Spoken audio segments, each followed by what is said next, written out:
No one would have believed in the last years of this century that this world was being watched keenly and closely by intelligences greater than our own, and yet, as mortal, that as we busied ourselves about our various concerns, we were scrutinized and studied, perhaps almost as narrowly as a scientist with a microscope might scrutinize the transient creatures that swarm and multiply in a drop of water.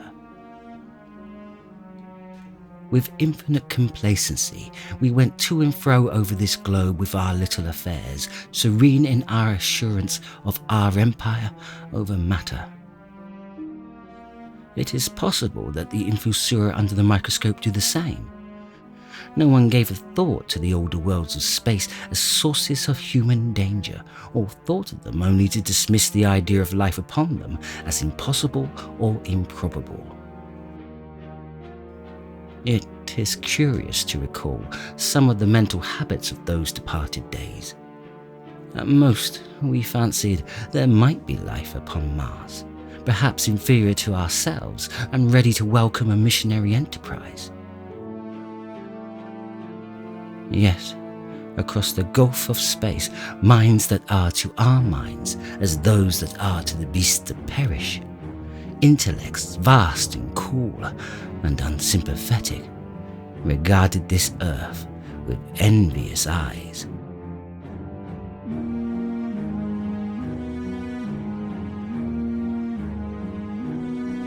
And slowly and surely drew their plans against us.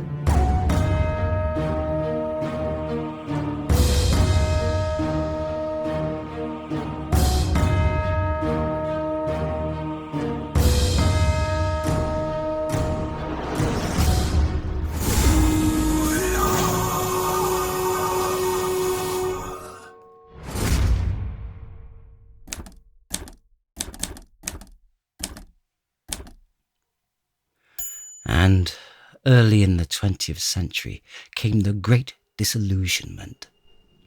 The planet Mars, I scarcely need remind the reader, revolves about the Sun at a mean distance of 140 million miles, and the light and heat it receives from the Sun is barely half that received by this world. It must be, if the nebular hypothesis has any truth, older than our world. And long before this Earth ceased to be molten, life upon its surface must have begun its course. The fact that it is scarcely 1/7 of the volume of the Earth must have accelerated its cooling to the temperature at which life could begin. It has air and water and all that is necessary for the support of animated existence. Yet, so vain is man, and so blinded by his vanity, that no writer, up to the very end of the century, expressed any idea that intelligent life might have developed there far, or indeed at all, beyond its earthly level. Nor was it generally understood that since Mars is older than our Earth, with scarcely a quarter of the superficial area and remoter from the Sun, it necessarily follows that it is not only more distant from time's beginning, but nearer its end. The secular cooling that must someday overtake our planet has already gone far indeed with our neighbour. Its physical condition is still largely a mystery, but we know now that even in its equatorial region, the midday temperature barely approaches that of our coldest winter. The air is much more attenuated than ours. Its oceans have shrunk until they cover but a third of its surface. And as its slow seasons change, huge snowcaps gather and mount about either pole and periodically inundate its temperate zones. The last stage of exhaustion, which to us is still incredibly remote, has become a present-day problem for the inhabitants of Mars. The immediate pressure of necessity has brightened their intellects, enlarged their powers, and hardened their hearts.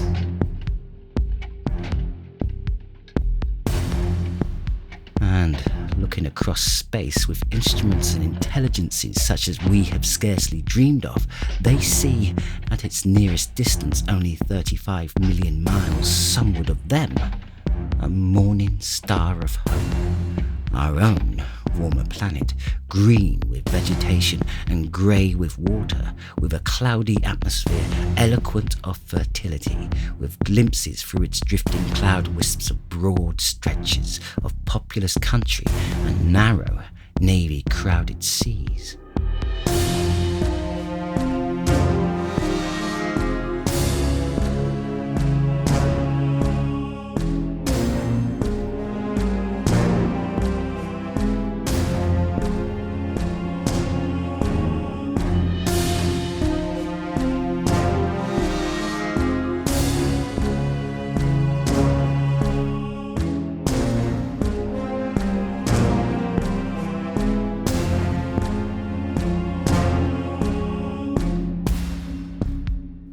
And we humans, the creatures who inhabit this earth, must be to them at least as alien and lowly as are the monkeys and lemurs to us.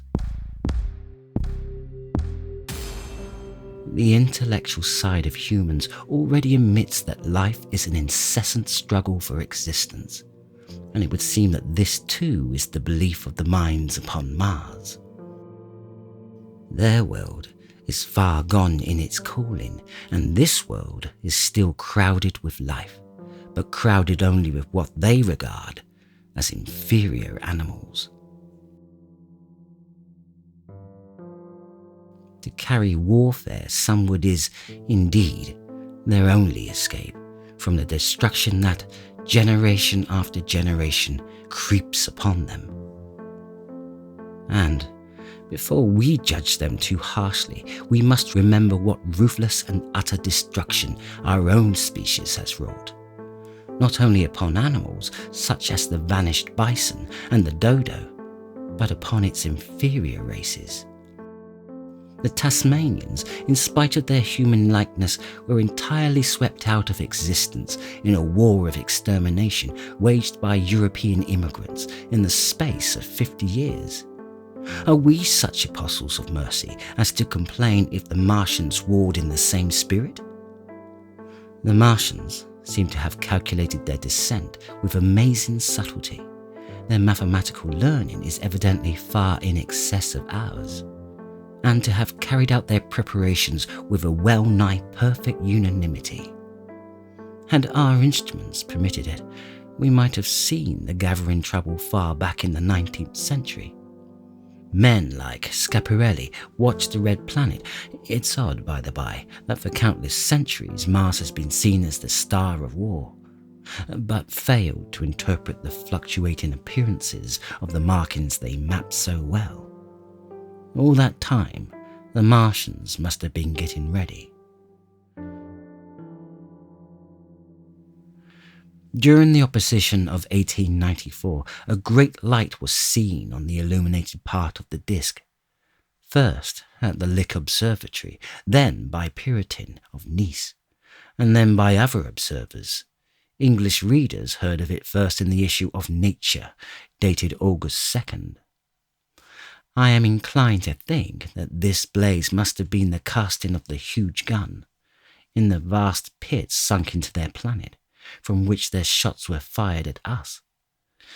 Peculiar markings, as yet explained, were seen near the site of that outbreak during the next two oppositions.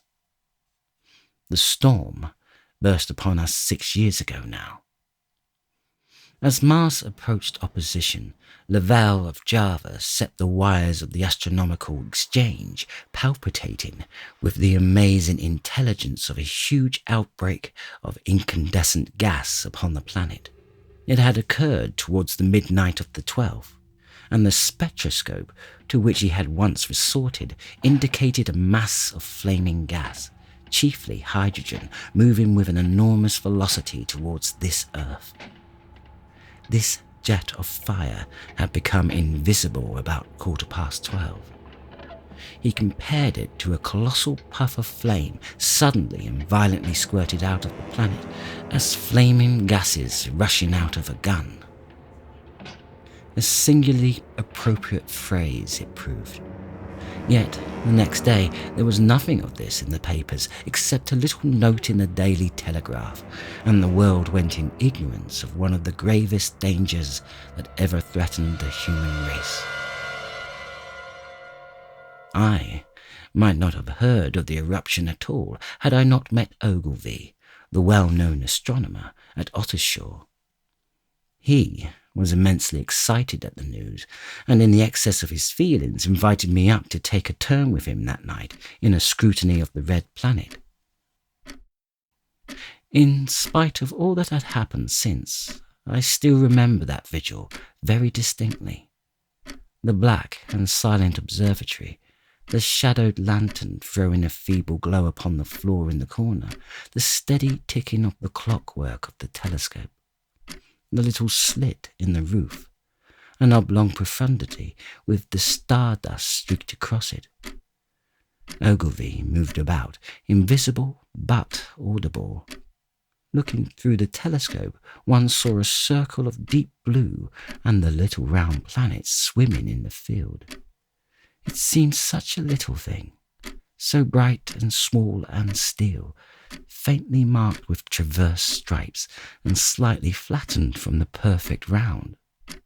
But so little it was, so silvery warm, a pin's head of light.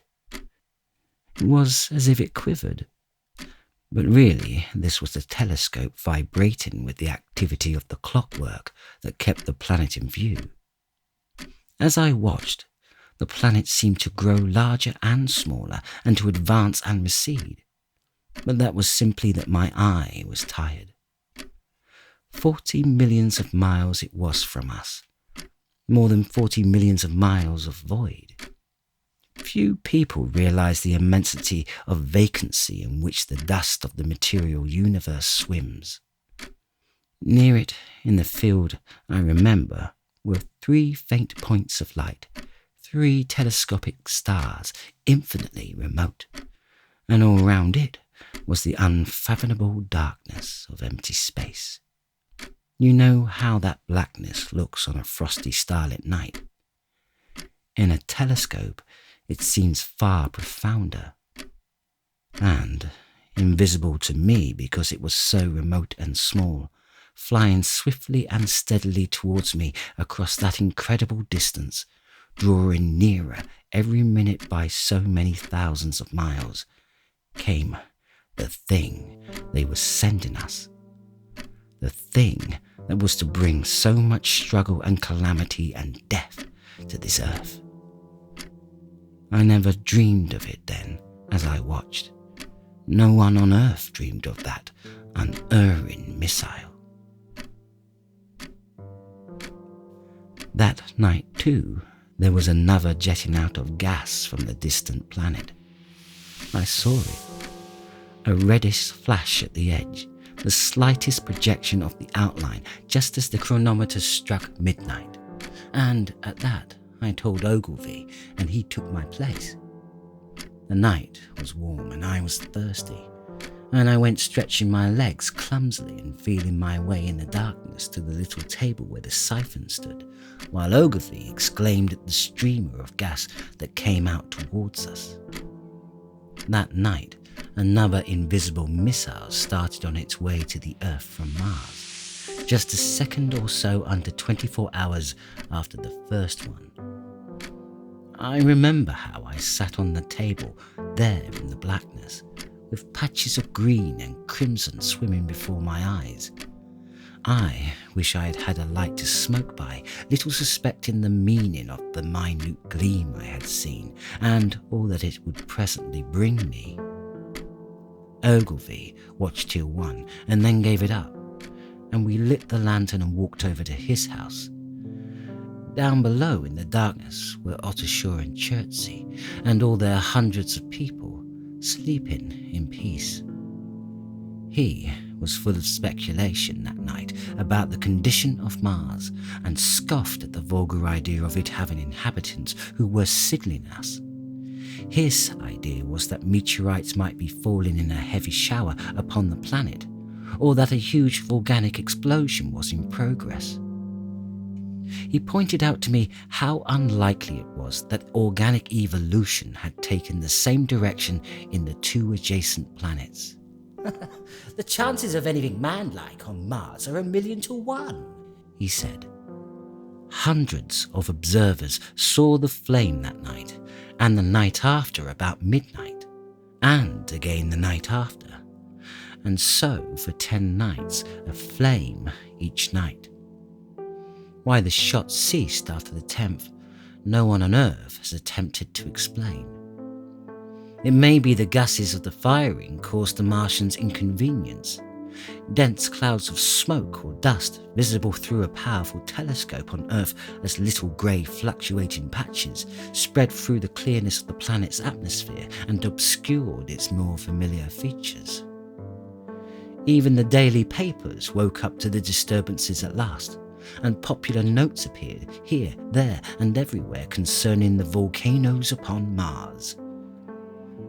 And, all unsuspected, those missiles the Martians had fired at us drew earthward, rushing now at a pace of many miles a second through the empty gulf of space, hour by hour and day by day, nearer and nearer. It seems to me now almost incredibly wonderful that, with that swift fate hanging over us, we could go about our petty concerns as we did. For my own part, I was much occupied in learning to ride the bicycle, and busy upon a series of papers discussing the probable developments of moral ideas as civilization progressed. One night, the first missile could scarcely have been 10 million miles away, I went for a walk with my wife. It was starlight, and I explained the signs of the zodiac to her. And I pointed out Mars, a bright dot of light creeping zenithward, towards which so many telescopes were pointed. It was a warm night. Coming home, a party of excursionists from Chertsey or Isleworth passed us singing and playing music. There were lights in the upper windows of the houses as the people went to bed. From the railway station in the distance came the sound of shunting trains, ringing and rumbling, softened almost into melody by the distance. My wife pointed out to me the brightness of the red, green and yellow signal lights hanging in a framework against the sky. It seemed so safe and tranquil.